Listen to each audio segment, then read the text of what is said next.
Quando acordou na manhã de uma sexta-feira do dia 3 de novembro de 2006, Justine Aebischer, de 27 anos, que era recém-casada, tinha muitos sonhos pela frente. Ela queria ter filhos e terminar o seu mestrado. O seu marido, Eric Aebischer, já tinha 2 filhos de um relacionamento anterior e Justine se dava muito bem com eles, pois ela adorava crianças. Eles se conheceram em 1999, quando Justine trabalhava como caixa numa loja de conveniência e Eric era empresário. Ela tinha 20 anos e ele 26, e era recém-divorciado. Eric decidiu servir por algum tempo nos fuzileiros navais, um sonho de infância, e quando voltou de sua jornada, eles se casaram. Eric então abriu o seu próprio negócio, uma empresa de transporte de mercadorias. Justine também conseguiu um novo emprego como professora do jardim de infância de uma escola em Culpeper, na Virgínia. No dia 3 de novembro, após 4 meses de casamento, Justine saiu para trabalhar, como fazia todas as manhãs, mas algo estava estranho. Todos seus colegas notaram que havia acontecido algo e ela parecia ter chorado recentemente devido aos seus olhos inchados, mas Justine disse que estava tudo bem, que era apenas alergia. Mais tarde, naquele dia, Justine foi para a faculdade, onde fazia mestrado em educação. Ela chegou 30 minutos atrasada para a aula e usava óculos escuros dentro da sala. Quando a aula terminou às 19 horas, a mulher saiu sem falar com ninguém. Seus colegas não sabiam, mas essa seria a última vez que eles a veriam com vida. Perto das 2 da madrugada, uma chamada para o 911 foi feita. Houve um atropelamento e o motorista fugiu. Orange County 911, where is your emergency? This man just came knocking my door and said his wife, he thinks she just got hit by a car. A polícia chegou poucos minutos depois e encontrou Eric no meio da estrada. Ele estava histérico e chorando incontrolavelmente. Em seus braços estava sua esposa Justine. Parecia que ela tinha sofrido múltiplos traumas e já não apresentava mais sinais vitais. Eric disse à polícia que Justine ligou para ele a 1h20 da madrugada. Ela disse que seu carro havia quebrado e pediu para buscá-la. Justine estava a cerca de 8 quilômetros de casa. Eric então subiu em sua motocicleta e foi até o local onde ela disse que estava. Mas quando ele chegou lá, a encontrou caída na estrada. Eric disse à polícia que sua esposa ainda estava respirando. Ele então a cobriu com sua jaqueta e saiu desesperado em busca de ajuda. Ele bateu na porta de várias casas da vizinhança, implorando por socorro, mas ninguém o atendeu. Até que uma senhora idosa viu um homem correndo de um lado para o outro da rua e deixou que ele fizesse uma ligação para o 911. Essa ligação foi feita exatamente a 1h57 da madrugada. Eric disse à polícia que estava com o celular no bolso, mas como estava muito nervoso, só percebeu isso mais tarde. A cena parecia um caso de atropelamento e fuga, mas de repente a história deu uma reviravolta surpreendente. A polícia não encontrou vidros quebrados ou marcas de freio na estrada. Não haviam sinais de derrapagem e nenhum sangue era visível, nem em Justine, nem em suas roupas ou no chão, apesar dos múltiplos ferimentos em seu corpo. Os oficiais passaram a acreditar, com base nas evidências físicas, que Justine não tinha ficado parada no meio da rua e sido atropelada por um carro, mas que alguém havia causado sua morte. Os investigadores também descobriram que, apesar de Eric declarar que Justine ligou para ele para dizer que estava tendo problemas com o carro dela estava funcionando perfeitamente. E nenhum defeito mecânico ou elétrico foi encontrado. Justine era muito próxima de seus pais, Heidi e Steven Schwartz, e de sua irmã, Lauren Schwartz, e eles ficaram arrasados quando receberam um telefonema do irmão de Eric notificando que ela estava morta. O choque e a devastação se transformaram em confusão. Eles conheciam muito bem a Justine. Ela tinha pânico do escuro e até fez terapia para resolver esse medo. Então não fazia sentido para eles que ela tivesse dirigido sozinha à noite e que ficaria em pé no meio de uma rua deserta sozinha. Eles também não entendiam como seu corpo foi encontrado caído no meio da estrada a cerca de 100 metros de distância de seu carro. A bolsa, o casaco e as chaves estavam dentro do carro. Era incompreensível ela ter se afastado tanto do carro, uma vez que já tinha ligado para Eric. Tudo o que tinha que fazer era ficar dentro do veículo e esperar. Era uma noite escura e sem lua, e fazia muito frio.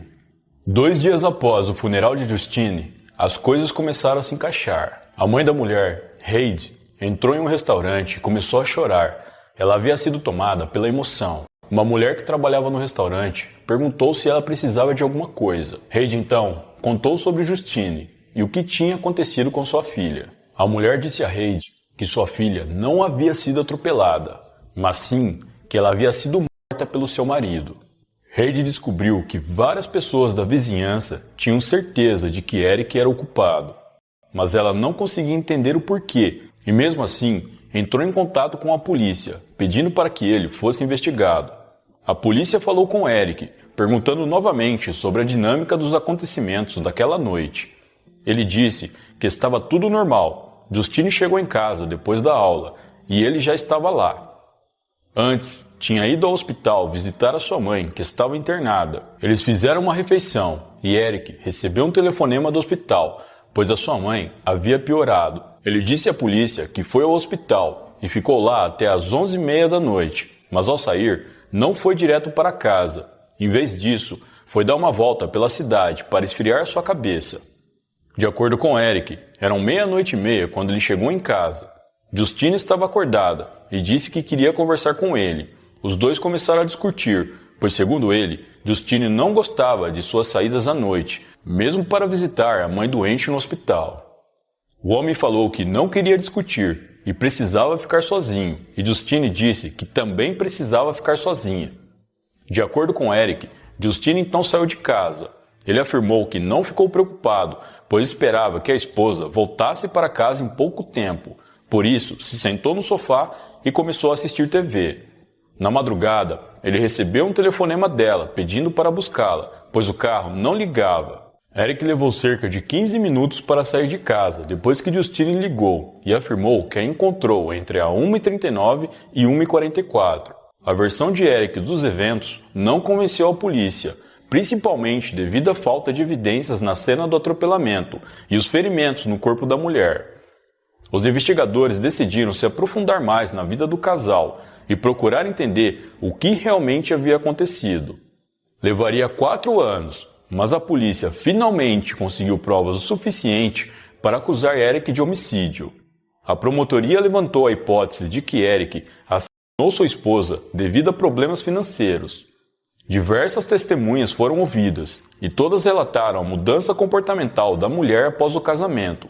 Definitivamente, Justine havia mudado e muito. Ela não saía mais com as amigas, não retornava ligações e até recusou um buquê de flores que sua colega de faculdade mandou como presente de casamento, alegando que Eric não gostava dessa colega. A polícia passou a acreditar que Justine foi morta em outro lugar e levada para a estrada onde foi encontrada, para que Eric pudesse encenar um atropelamento e fugir.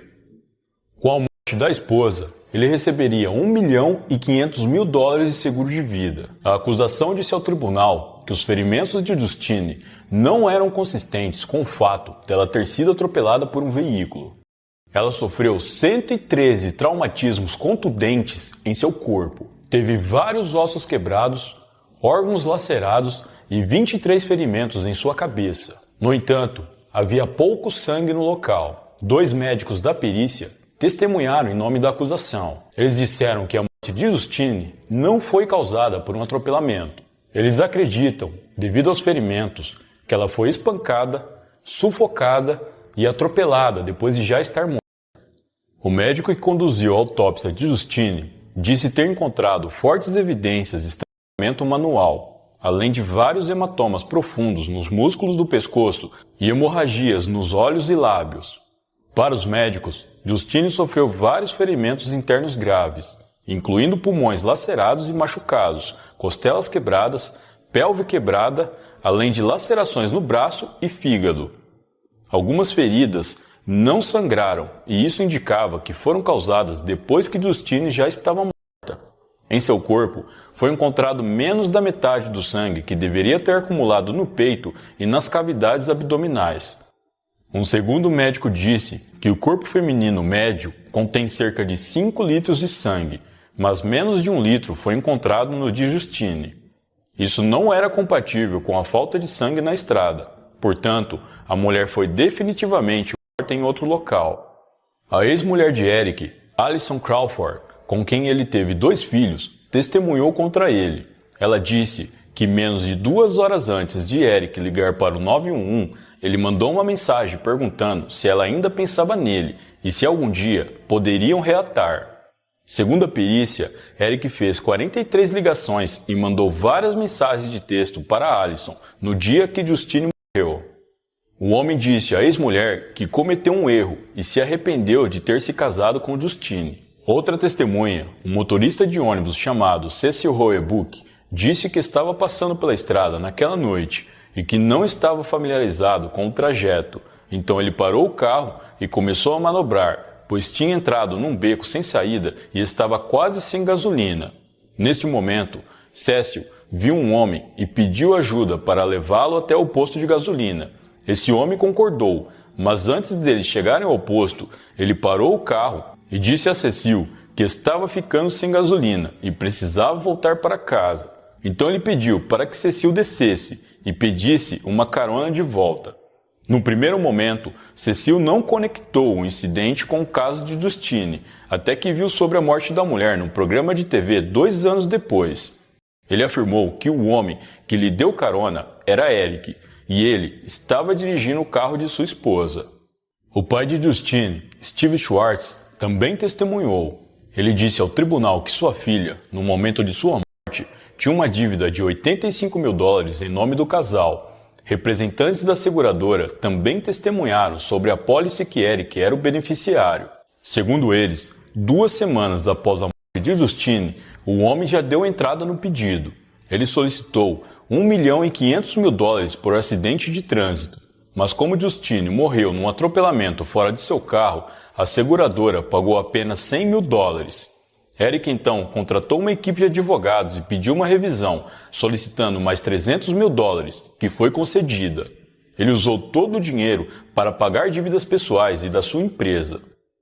Algumas pessoas afirmam que Eric começou a ter um relacionamento com uma mulher cujo nome não foi revelado, apenas 3 dias após a morte de Justine.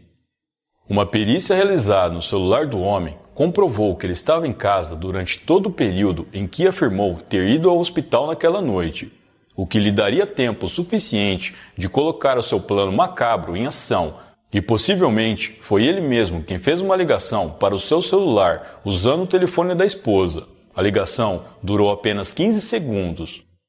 A promotoria também disse ao júri que Eric usou seu telefone 157 vezes naquele dia. Então, o fato de ter dito que só percebeu que seu telefone estava em seu bolso algum tempo depois de encontrar o corpo de Justine era mentira.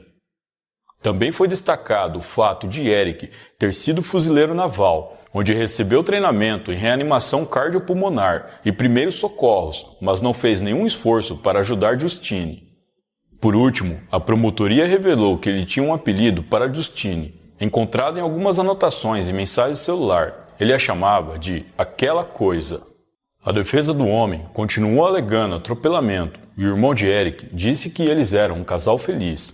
Por fim, os advogados de defesa disseram que o testemunho de Cecil, o motorista de ônibus, era falso e que o homem só o fez para conseguir a recompensa de $50 mil que a família prometeu por informações sobre o crime, mas não adiantou. O júri considerou Eric culpado de assassinato em primeiro grau e ele foi condenado à prisão perpétua. Na audiência de condenação de Eric, o tribunal ouviu as declarações de amigos e familiares da vítima. Nos meses que antecederam a morte da mulher, a família e os amigos de Justine notaram uma mudança em sua personalidade. Ela se sentia inútil e tentava fazer de tudo para agradar Eric, e que ele tinha um passado violento. Durante os 4 anos em que a polícia investigou o caso, a família de Justine lutou muito para garantir que Eric ficasse preso até o seu julgamento. O pai da mulher, Steve Schwartz, disse: além de querer que o caso de Justine seja resolvido, outra coisa que esperamos é que ninguém mais se machuque. Justine teve a vida ceifada por alguém que amava, alguém que deveria lhe proteger, mas que a tratava com desprezo e humilhação. Ela é o reflexo de muitas mulheres que se deixam levar pelo amor que sentem, mas quem ama não ofende, não machuca e, claro, não mata.